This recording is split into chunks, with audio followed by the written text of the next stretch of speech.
Hello everyone and welcome to today's presentation, Cell Proliferation or Death in the Old Mouse Forebrain by Professor Adalberto Merighi of the University of Turin's Department of Veterinary Sciences. My name is Stefan Pellenz. I'm a product manager at Antibodies-online and responsible for our customer validation program, and I will be the one moderating our discussion today. The webinar will be recorded and we will make it available on our website within the next week. Any personal information about any participants will be removed, so don't hesitate to use the chat window to ask any questions that will be answered in the Q&A session subsequently to the presentation. Organizer of today's webinar is Antibodies-online. Antibodies-online was founded in 2006 as a spin-off of the Aachen Technical University in Germany. We are now located here in Aachen in Germany and also in Philadelphia, Pennsylvania in the US. And presently we are offering more than 4 million proteomics products from approximately 250 suppliers.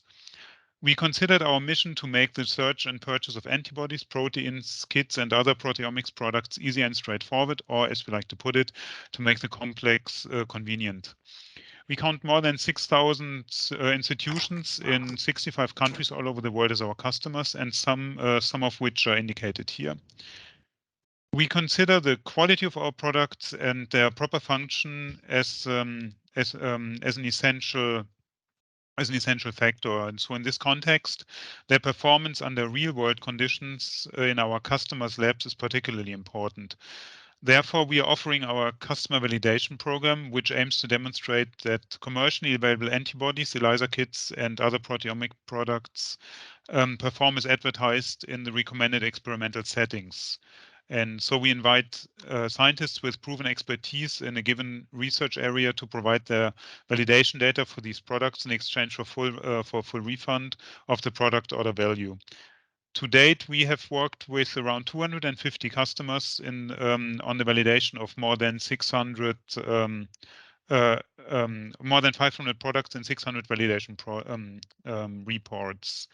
Today's speaker is Professor Adalberto Merighi, and he has contributed over the last years more than 30 validations for 24 antibodies and ELISA kits, antibodies in particular for immunohistochemistry. Professor Merighi graduated with honors at the School of School of Veterinary Medicine of the University of Turin. He obtained a master's degree in histochemistry and cytochemistry at the University of Pavia and his Ph.D. in neurobiology at the Royal Postgraduate Medical School of the University of London. Subsequently, he worked as a research fellow in neurobiology at the Harvard Medical School, having been awarded an international research fellowship from the NIH's Fogarty International Center. He is now a full professor of veterinary anatomy and histology at the Department of Veterinary Sciences at the University of Turin. He has been also a visiting professor at the University of Paris and a special volunteer at the NIH in Bethesda. His main research interests concern the processing of nociceptive information in the spinal cord and the regulation of cell proliferation and death during postnatal development and of central neurons. He has also been involved in management and development of and organization of research and evaluation procedures at the University of Turin as the director of the Department of Veterinary Morphophysiology and chairman of the research committee of the University Senate and deputy director for research. Professor Merighi has more than 100 scientific publications to his name, and he serves as reviewer for various scientific journals, including Neuroscience, PLOS ONE, PNAS, and Trends in Neurosciences. He also was the president of the Italian Association for Veterinary Morphologists and the Italian Society for Neurosciences. So, concluding this short introduction, I'm happy to give the floor to Professor Merighi. Okay, thank you very much, Stefan, for your very kind words of introduction. I'm trying to share my screen, okay, so that you can see the presentation. I hope that it's working nicely. Is it okay? Okay. Yes, you can see it. Okay. Thanks a lot for this invitation. I'm very happy to have the opportunity to present some of our results that have been representing the work of the past years here in the lab. As Stefan has mentioned, I have been working on two main different fields of research. One is on the somatosensory pain pathways, focusing on the spinal cord, and the other one is related to the cell proliferation and cell death, particularly apoptosis in the old brain. Today I will talk you about these two phenomena in the old mouse forebrain. Initially we studied cell proliferation and death together with my colleague Laura Lossi in the postnatal cerebellum, and then we moved to study these phenomena in the old mouse forebrain. There is an interest, of course, in knowing what happens in the old brain. First of all, one has to ask whether or not there are structural alterations in the aging brain. And the question is not trivial at all, because if you see, this is a very old science paper, commentary, dates back to 1997. And you see the title was somehow evocative, saying life and death of the neurons in the aging in the old brain. There are different ideas about what happens in the aging brain. For example, regarding the number of the neurons or the glial cells. This is not a very easy topic of research, because actually counting the cells in the brain and obtaining reliable figures is not easy in any case. And of course, this is even more complicated if we want to work on human samples. And you see, for example, the title of this paper here, which is again a quite old paper, and it says that the number of neurons apparently is not changed in patients with Alzheimer's disease. Of course, this is post-mortem material, but there is some brain atrophy going in parallel to these phenomena. So the question is still very much open. You see here that in a more recent paper, there is exactly the opposite conclusion from these researchers. Of course, we are talking about the rodent prefrontal cortex even in here, but again, these couple of examples highlight the difficulties in addressing this problem. But I will not be talk specifically about the number of neurons or glial cells. What I'm going to talk to you about is basically the epigenetic phenomena that are affecting the DNA in the old brain. And again, this was one of the first papers that was addressing the problem of the possible accumulation of DNA damage in the old brain rather than neuronal loss. So this is actually the main topic of my talk today.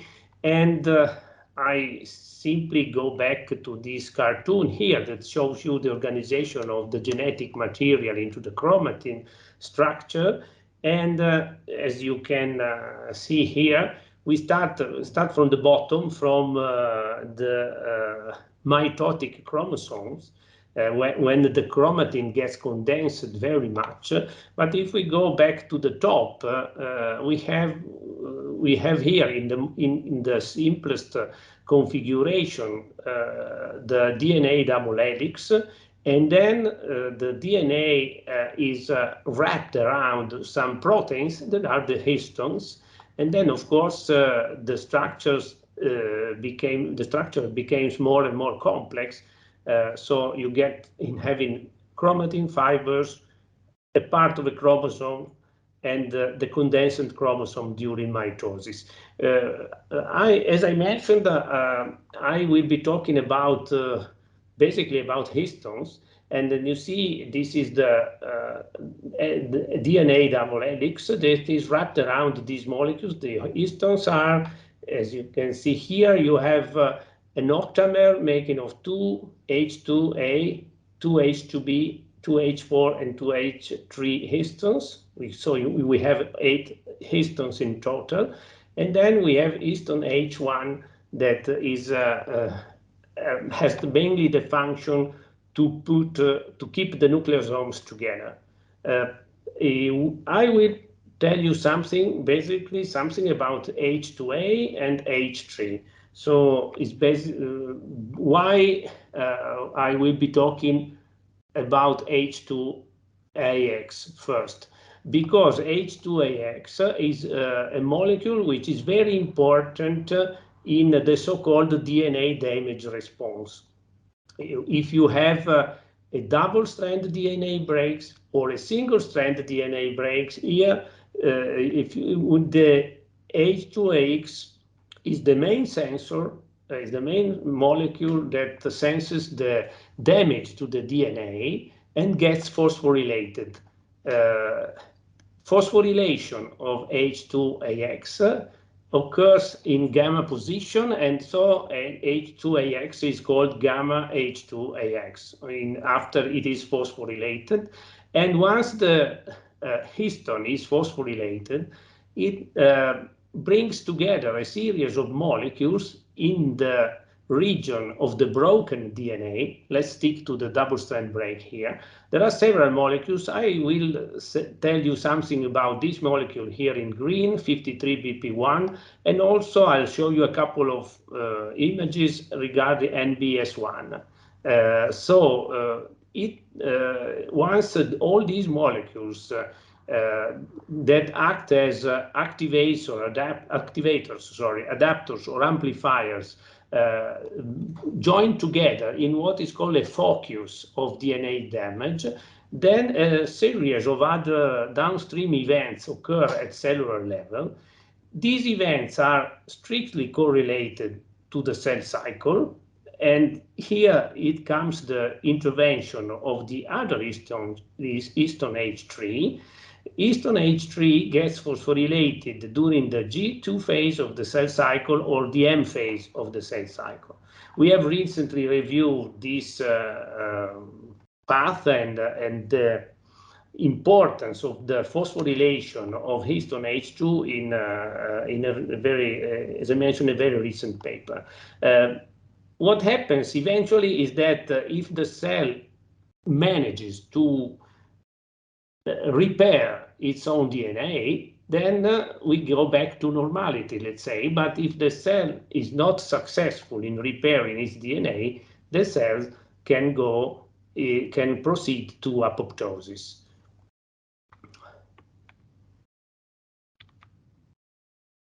So let's see why it is not. Okay. What I want to show you here in this cartoon is this is the structure of the human H2AX histone, and the phosphorylation occur at serine 139 here. What it is important to remember is that phosphorylation can lead to very different events. For example, you can have, I don't know why it is not going. Okay. As I mentioned before, you can have a successful repair of the DNA. And in this case, we have DNA damage here. The histone H2AX becomes phosphorylated, as here. And then you can have two different possibilities. One is that we have all those molecules that I mentioned before. You see here, for example, 53BP1 that are retained in the focus of DNA damage. It has as a consequence the arrest of the cell cycle, and if everything goes well, then there is a recovery from the cell cycle arrest, and the cell can proceed to is future fate, let's say. But if not, the cell can proceed to apoptosis, as you can see here. The other histone, as I mentioned, is histone H3, is mainly related to cell proliferation, but again, you see, it is somehow involved in DNA damage. The main function, at least up to now, that was recognized to H3 histone is an intervention in mitosis. As I mentioned before, the histone is phosphorylated in G2 and M phases of the cell cycle. It gets phosphorylated. Fortunately, the animation is working now. And then we have a series of downstream events that basically are related to the transcription of several genes and a series of post-translational modification and epigenetic modification of the DNA.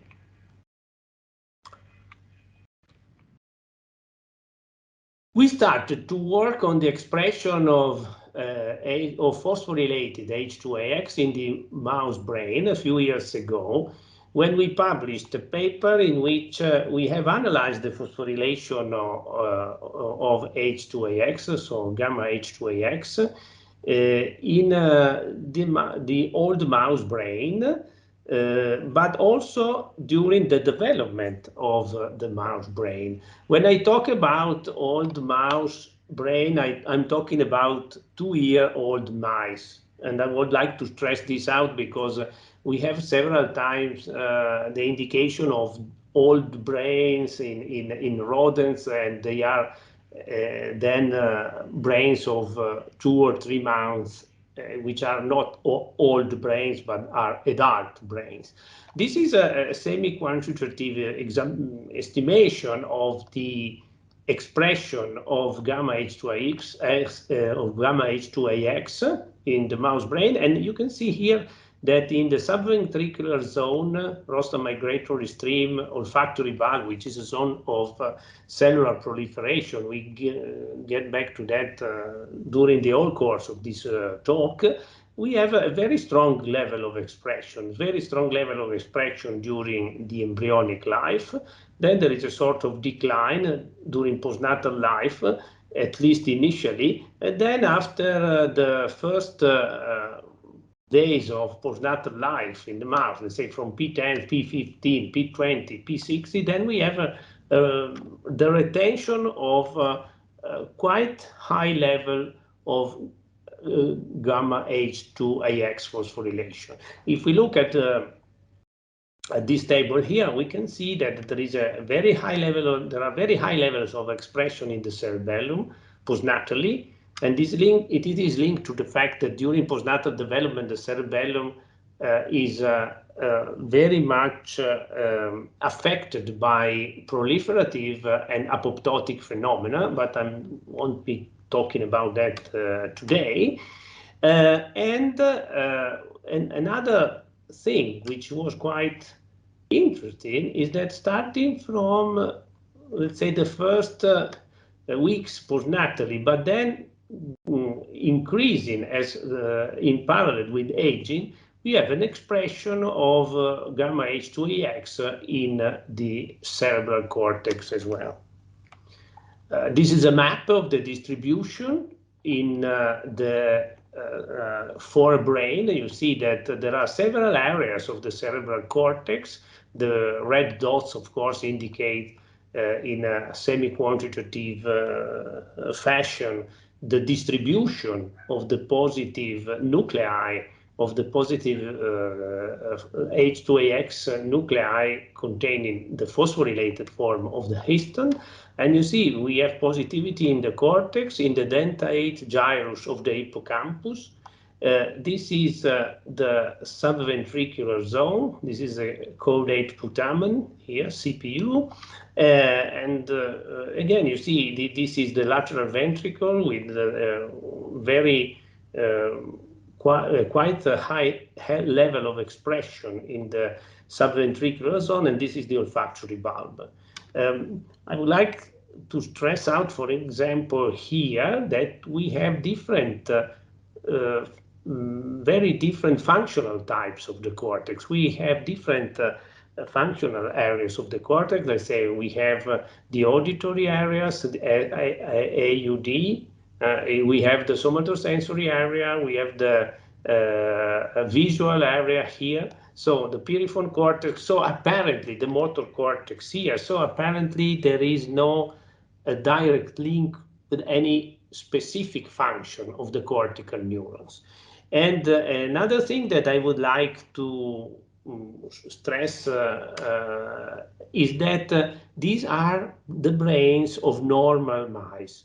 So these mice, to the best of our knowledge, were not exposed to any experimental, and for sure they were not exposed to experimental DNA damage. If there was a sort of DNA damage, this damage was simply related to natural conditions. If we analyze a bit more what happens in the cerebral cortex, we can see the expression of the of gamma H2AX in Western blot extract. Here I'm showing them all only up to P16, but we have expression also in the cortex from, as I mentioned, from 2-year-old mice. And here you have examples of the expression in the somatosensory cortex, S1, in the piriform cortex at P60, in old, as I mentioned, means 2 years, and in P15 over there. So this is actually the histological counterpart of the first table that I showed you before. What is important to note, if you look at here, but even better here at higher magnification, you see that the immunoreactivity takes the form of more or less coarse dots, and these dots are corresponding to foci of immunoreactivity. The fact that the immunoreactivity appears in foci is very important, because we know from studies on the effects of radiations that let's say the correct response to H2AX, to DNA damage, is indeed the formation of foci. But here, as I already stressed out, we don't have any known source of ionizing radiation, for example, that has been to which the brains of these mice have been subjected. Which type of cells do express the phosphorylated H2AX? They are both neurons. This is a double labeling with a gamma H2AX and UN that is a marker of the neurons, of the neuron nuclei. And you see here, of course, there is a lot of yellow dots indicative of the foci of the immunoreactivity for H2AX that was red, as you can see here, for example, and that, of course, by colocalizing with, in this case, NUN, gives you this typical double stain in yellow. So much of the cells, the positive cells that we see here, are neurons, but there are also glial cells, as you can see here, after GFP immunostaining. And you can see here perfectly well that this is the auditory cortex, and this is the primary visual cortex in P60 mice, and you have 2 astrocytes that are immunolabeled. So we asked then if there was a link between the H2AX phosphorylation and the synthesis of DNA or cell proliferation. To study this link, we used a very classic, I would say, approach, which is which consists of the injection of bromodesoxyuridine, that is a synthetic nucleoside analog of thymidine, that, as you surely know, is incorporated into the DNA during the S phase of the cell cycle. BrdU labeling is in vivo, is used, or in vitro, is used to study cell proliferation in a number or in many studies, but there are studies which have clearly demonstrated that damaged tissue incorporate BrdU labeling in the absence of proliferative phenomena when there is some sort of DNA damage or DNA repair. So we first did a very simple thing. So we gave the mice a single BrdU injection. We left the mice surviving for 2 hours. And then we went to see what happens and if there were cells that co-localize the expression of gamma H2AX with the uptake of BrdU. And indeed, for example, in the older cortex, this is actually the olfactory bulb. This is the internal plexiform layer of the olfactory bulb. This is the piriform cortex. This is just exemplificative of the staining also in several other areas of the cortex. You can see here you have, for example, you have cells that are simply labeled for gamma H2AX and double label cells with BrdU in green, and there are several yellow dots within each of these nuclei that are indicative of the co-localization of the two markers. What happens in the subventricular zone and which are the relationship between BrdU uptake and gamma H2AX phosphorylation? Here is the scheme of the subventricular zone. The lateral ventricle is on the bottom, and you have in the ventricular zone a lot of cells that are proliferating. These cells keep proliferating in the subventricular zone. Then you have the intermediate zone, and then it is followed by a sort of, say, a further differentiation of the neurons, and that gives in the end to the formation of the cortical plates. And this is a classical example of embryonic neurogenesis. So we were not supposed to see, or at least we were only part surprised, to see that the expression of gamma H2AX was strictly related to the expression of the phosphorylated form of histone H3. As I mentioned, histone H3 is expressed in the G2, and this is the typical focal expression of histone H3 in G2 or in mitotic chromosomes. These are all mitotic chromosomes that are yellow because they express both histone H3 and the gamma H2AX. I apologize, but this picture here is flipped vertically with respect to the drawing on the bottom. So the lateral ventricle is on the bottom here, while LV is the lateral ventricle on the top in here. But you can compare the two, the real situation with the cartoon down there, and I think that you can very well recognize the different layers of the forming cerebellar cortex. This type of colocalization is maintained, let's say, at P20. It is also maintained in old mice. We are still in the subventricular zone. You have here this nucleus that has a sort of dot. It's full of yellow dots that indicate the co-expression of H2 of gamma H2AX and histone H3. And some of these neurons, some of these cells, also express BrdU.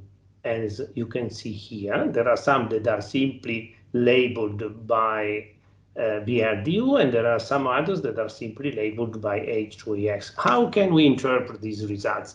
If we think to the embryonic neurogenesis, it is not surprising that there may be a need to repair the DNA in these neurons, because these neurons are very quickly proliferating. There may be errors during the DNA replication, and these errors need to be very, very quickly and efficiently corrected. Okay, it is of course much more difficult to understand what's happening as far as the time goes by, and of course it is much more difficult to understand what is happening in the old brain.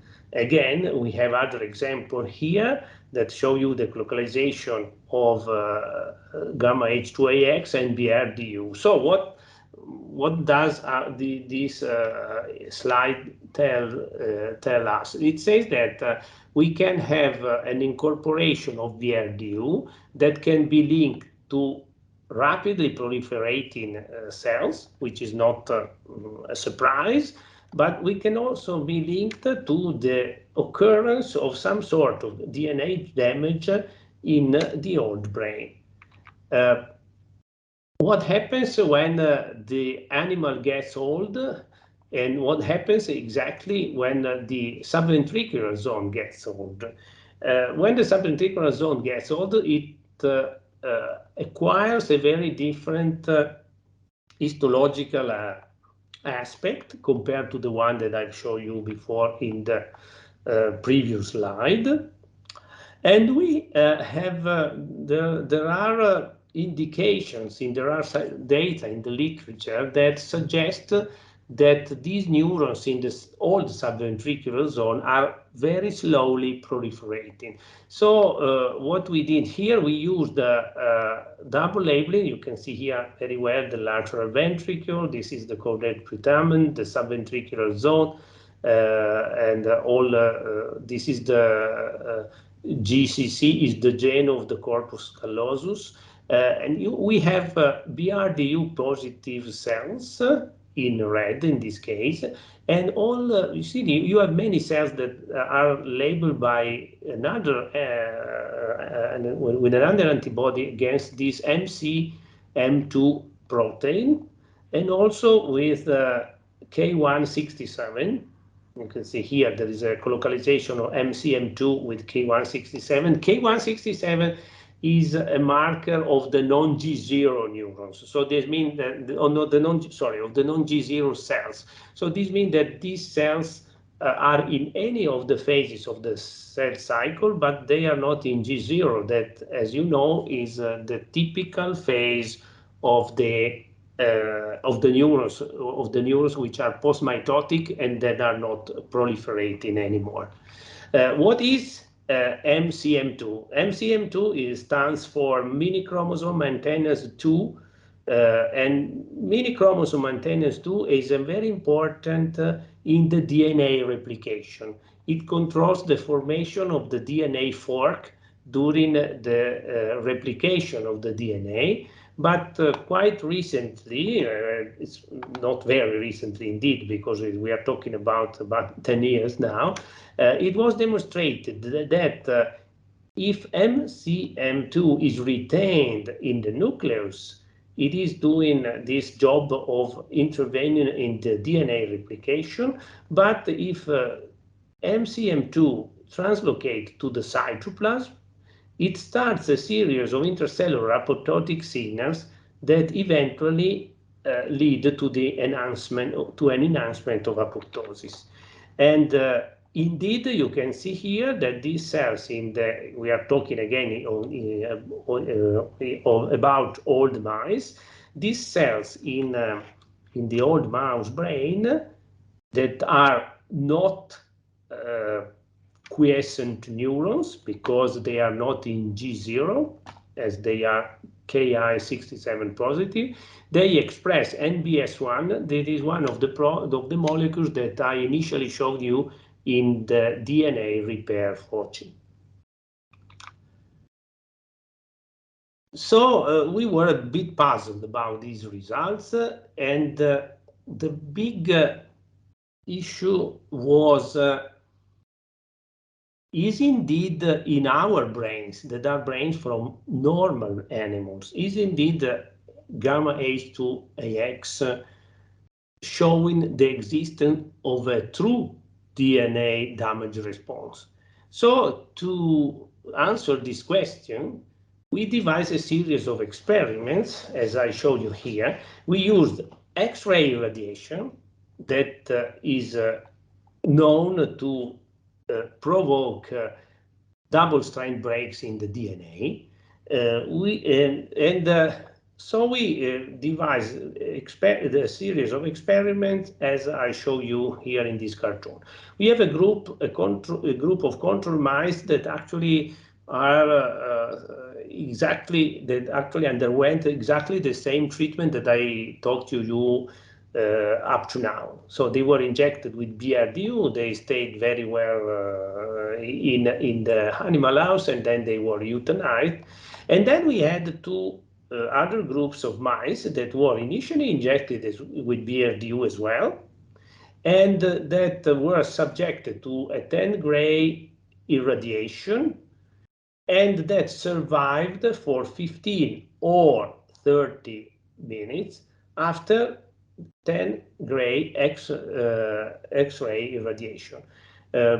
The dose of 10 gray was chosen because this is known to be a sort of a dosage, of X-rays which is inducing mild DNA damage. So it is not so strong to induce immediately cell death, but it is not also so low not to provoke any type of damage to the DNA. Here you have these two segments with different colors that show you also which is the time line of the DNA damage, because what we know from experiments in isolated cells, different from neurons, for example, is that the DNA damage occurs very early after irradiation, and the phosphorylation of H2AX starts very soon after DNA damage, and then very soon increases within a very short interval of time. And this is what happens if you irradiate your mice. Of course, here these are just sort of exemplificative images in a control mouse. In the subventricular zone, CHP stands for choroidal plexus. This is another example in the cerebral cortex. After 15 minutes irradiation, there are many cells that are positive for gamma H2AX, or in the dental gyrus of the hippocampus. And if we look at the quantitative data at the bottom of the slide, we have the percentage of gamma H2AX immunoreactive cells compared to the total number of cells that were calculated after staining with DAPI, after nuclear staining with DAPI. And you see here that it starts to increase at 15 minutes. And in the cerebral cortex, more or less, the increase is very rapid, and then it stays, actually, there is no significant difference between 15 and 30 minutes, so it stays high. There is an increase which is progressive with time in the subventricular zone, and there is again a pattern that is quite close to that in the cerebral cortex in the hippocampus. So this type of experiment led us to conclude that yes, indeed, gamma phosphorylation in our hands is measuring the occurrence of damage to the DNA. I mentioned you before that it's very important to reason about the fact that gamma H2AX appears in the typical series of foci of immunoreactivity. This is an example of fibroblast, I think. This is not from our laboratory, but it's just because the picture is very clear. You know, we have all these dots that have been elaborated with a computer that indicate, each of these dots indicate a focus of immunoreactivity, and if you increase the dose in gray, and you see that the number of foci increases with time. And in what we did, we use a program that is called foci counter, And with foci counter, we counted the foci of immunoreactivity in after irradiation, and as you can see here, each of the red dots is a focus of immunoreactivity. Then the program isolates the nuclei, and then I don't know if you can see that nicely, but anyway, there are several cycles. Each cycle is surrounding one of the dots, so one of the foci of immunoreactivity, and then you can count your foci, and you have your results over here. The threshold of the program was set so that we didn't measure the number of foci in control brain, but what we could see very nicely that you have an increase in the entire forebrain of the number of foci per nucleus. And then if we compare the three areas at 15 minutes irradiation or 30 minutes after the end of survival after irradiation, you can see you have a lot of foci, a higher number of foci in the cortex, and then in the hippocampus, and then at 15 minutes, and then in the subventricular zone. And this is more or less the number of foci increases if you compare the two here. And again, it's confirmed that you have many more foci in the cortex than in the hippocampus than in the subventricular zone. These are the same data that are simply expressed in a different way to show you that there is very little variations between each single experiment.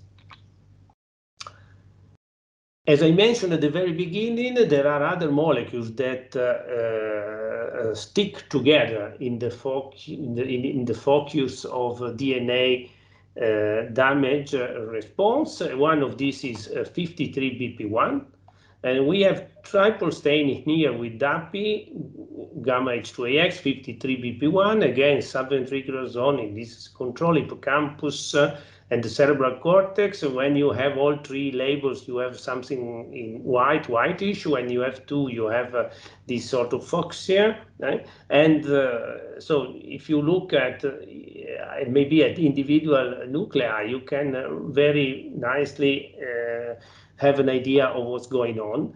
And here again, you see that there is an increase in the number of double labeled cells in the cerebral cortex, in the hippocampus, and in the subventricular zone as far as time passes from irradiation of 15 minutes to 30 minutes. But I would like to stress out that you have positivity also in control mice. So that means that our normal mice are indeed the neurons of our normal mice are indeed experiencing some sort of DNA damage. We don't know the source of this damage, but indeed there are several cells that are not so many, but there are in any case there is a quite well measurable number of cells that express these two markers of DNA damage together, so gamma H2AX and 53BP1. What happens then? I mentioned before that either the cell can repair its DNA or it is committed to death, and it is basically committed to apoptotic cell death. And we actually measured the number of C caspase 3. Caspase 3 is an effector caspase that is involved both in extrinsic and intrinsic apoptosis. These are two of the main apoptotic pathways, and the most important effector caspase, the one that does the dirty job, is caspase 3. And as you can see here, we have an increase of caspase 3. We have still caspase 3, cleaved caspase 3, active caspase 3 positive cells in control mice. And then, of course, there is an increase in parallel with irradiation. This increase is very clear in the cerebral cortex, in the subventricular zone, not so clear maybe in the hippocampus, where it is only seen after 30 minutes from irradiation. Again, we have used the triple labeling experiment to show the colocalization of gamma H2AX, cleaved caspase 3, and DAPI. And again, we have some exemplificative images. These become quite complex because, of course, having the three labels, that means that, for example, you have some nuclei that are only labeled with DAPI, like here. There you have nuclei in which there is a strong labeling with caspase 3, like this one here. You have nuclei with a lot of colocalization that, again, if you look at the pictures with some attention, is mainly distributed in 4G. And you see here that the number of double label cells increases from control mice with time, and that you see in, again, there is a slightly different behavior in the cerebral cortex, in the hippocampus or the subventricular zone, but eventually you have a statistically significant increase after 30 minutes of irradiation. So we then asked if the incorporation of BrdU was linked to a DNA damage response or rather to cell death. As if you remember, when I showed you the cartoon in which we had taken into consideration the plan of the experiments, of the plan of irradiation experiments, remember that all animals were injected with BrdU before being irradiated or being used as a control. And you see here that the BrdU immunoreactive cell increase with time after irradiation. And you can also see here that if we consider together the number of BrdU positive cells and the number of gamma H2AX positive cells, if we consider the entire forebrain, there is again an increase, but there is an increase which starts very soon in the cerebral cortex. It stays at the same level between 15 and 30 minutes in the cerebral cortex, and also in the other two areas, because with the number of cells has a higher coefficient of variation in these two areas, because there are fewer positive cells than in the cerebral cortex. Again, in the top images give you an idea of the pattern of immunoreactivity in the different areas of the brain. We have also used 53BP1 immunoreactivity to see to confirm that this was a DNA damage response, and we have similar results over there. Again, you see that the response is very strong. Immediately after, we can consider the entire forebrain rather than getting into the single regions. We maybe discuss it a bit at the end of this talk. And you can see here that after 15 minutes, you have a strong increase in the number of double label cells, that there is no statistically significant differences between 15 or 30 minutes. Rather, there is a tendency to reduction because the DNA damage response at 30 minutes, because the DNA damage response, as I mentioned before, is very strong. And also we have here the same pattern that is related to the phosphorylation of histone H3. This is important because it suggests that there might be an attempt of the cell to proliferate in response to the DNA damage. And so the idea that came into our minds was, is there an aberrant cell cycle that was not originally proposed by us, but it was proposed by several other groups, of course. And the idea was that when the cell is committed to death, it starts an aberrant cell cycle, which is not indeed a cell cycle that leads to proliferation, that leads to a true mitosis, but is a response to some sort of damage and the response is then related to the progress of cell death as a response of any type of external insult. We used initially this protocol that is called cumulative labeling procedure, that actually consists in injecting the same mouse with, so this is a repeat label delivery, with BrdU at different intervals of time. Eventually you get a sort of curve like this one, which is actually a line, okay? And according to the slope of this curve, you can calculate some parameters of the cell cycle. We were very puzzled about these results because, as you see here, we were not very happy with some of the figures that we obtained. But if you look at here, let's stay to this figure here, which is the total length of the cell cycle. That is more than 200 hours. A typical human cell has a cell cycle of 24 hours. Embryonic cells in different areas of the primate cerebral cortex have a total cell cycle duration of, let's say, 36 to 46 hours. So we were very much puzzled about these results, and we decided to set up a different series of experiments in which the animals were in which the cell cycle parameters were calculated using a double labeling procedure. So instead of using 3 injections of BrdU, we used 1 injection of BrdU first, and the second injection of the IDU first, of iododesoxyuridine, and the second injection of BrdU. Then you obtain a sort of curve that has this particular type of changes, temporal changes. You know, you have the sort of line, straight line here. Then as time passes, again, you have an increase in the number of the double labeled cells, and then the number of double labeled cells goes back to virtually zero or close.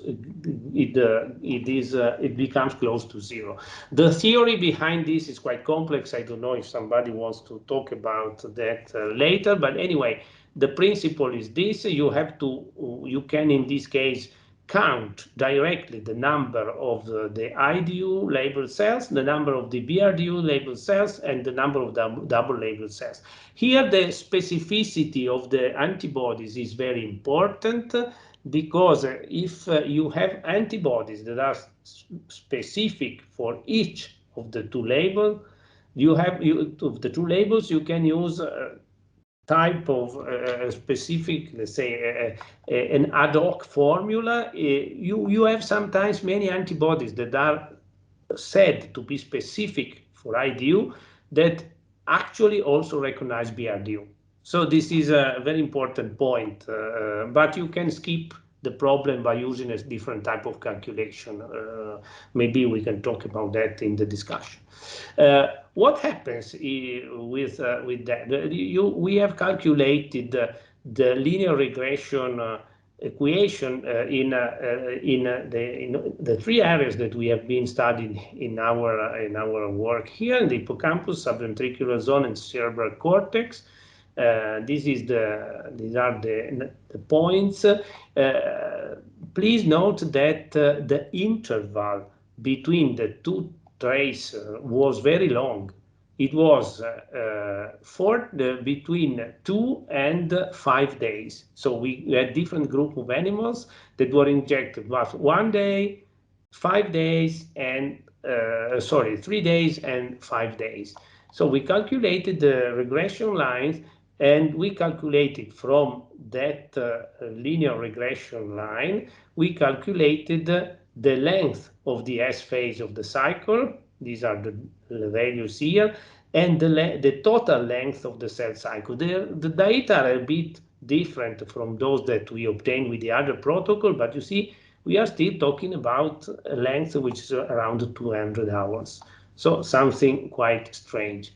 So the question is, are these cells really cycling, or these cells are simply attempting to recover from a damage? And then, of course, you get these figures here.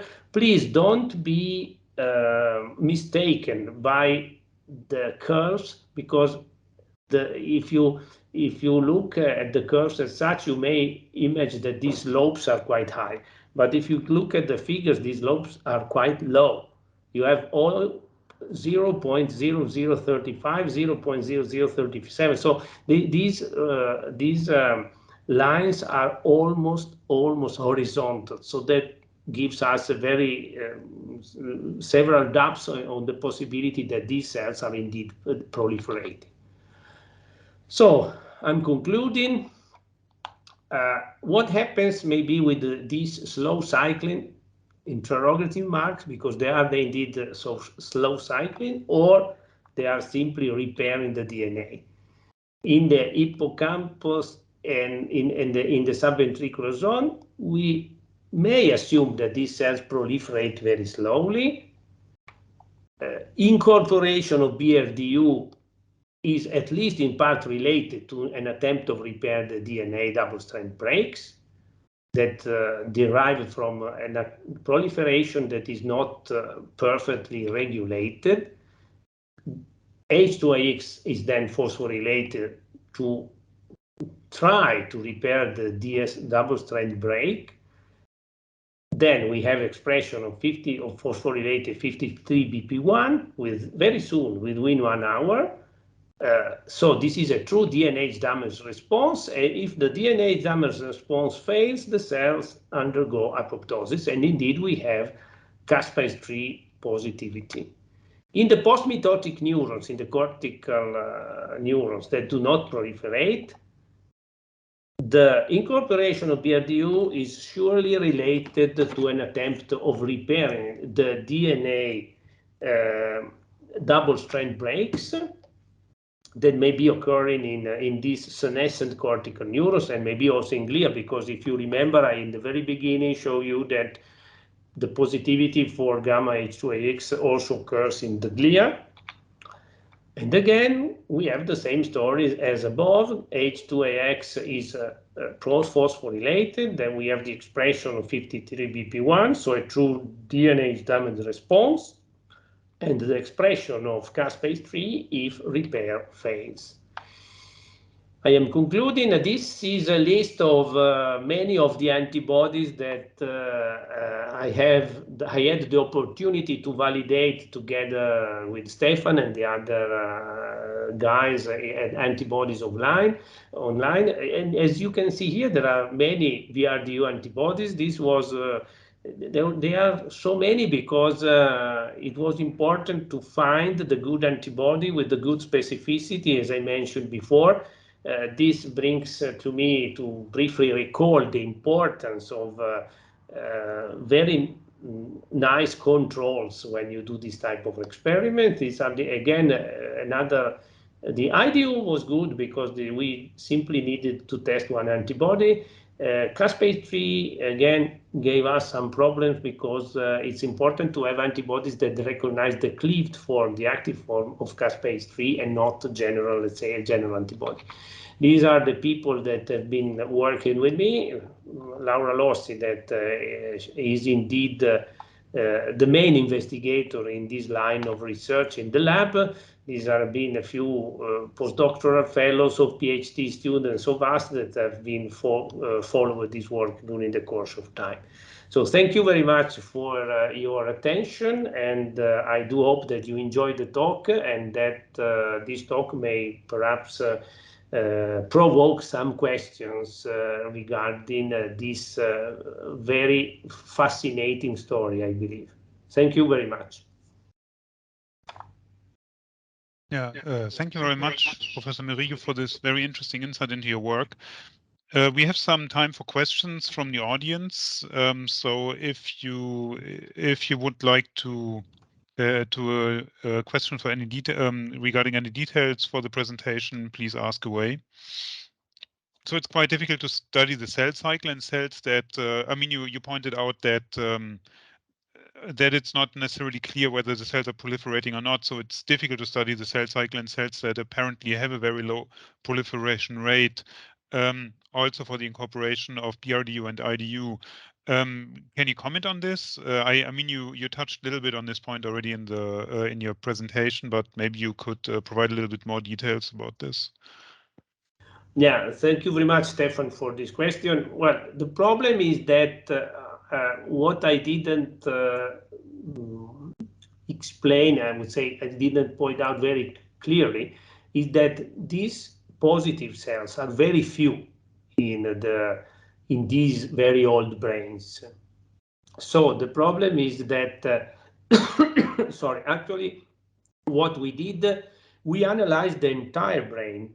So we sectioned the brain serially, and we took one out of 8 sections, and we directly counted all the cells. So the problem is that, for example, we believe now necessary to perform further experiments by still increasing the length, the spacing between the two tracers. So this is going to be very important to see if indeed we have a slope that is so little that is like a sort of an horizontal line. What we are going to do now, as I mentioned you, this experiment has been done with intervals between the administration of the two tracers of 24 hours, 3 days, and 5 days. We are going to do some more animal groups at 7 and 10 days. If we still have a sort of virtually horizontal line, then it means that there is no true proliferation indeed.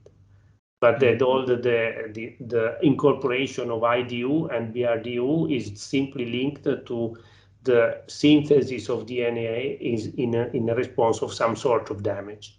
Mm-hmm. Okay.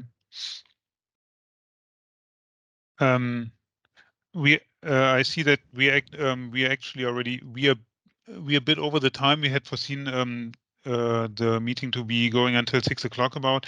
I don't see any other questions right now. If you have any, so as I had mentioned initially, the meeting will be posted online within the next days. If you have any follow-up questions, you can either shoot us an email and we can forward this to Professor Merighi, or I mean, you can I guess you can contact him directly as well. I assume that's okay. Oh yes, please do this. I think that my email is somewhere. Yeah. Or Stefan, you can circulate my email, and of course I will be glad to answer the question from the audience if they come. Okay. One just came in still was could you say a word regarding the mouse strains that you used for the work? The mouse, sorry, strain? The mouse strains. Yeah, they are CD1 mice. Okay. With this, we conclude the meeting for today. As I said, if you have any questions, don't hesitate to get in touch. For now, I wish you all a wonderful rest of your day, and we hope to welcome you soon again. And thank you very much again for your time, and in particular to Professor Merighi for your interesting talk. Thanks a lot. Thanks, everybody. Thanks, Stefan. Bye-bye then. Okay. Bye-bye. Bye-bye. Have a good day.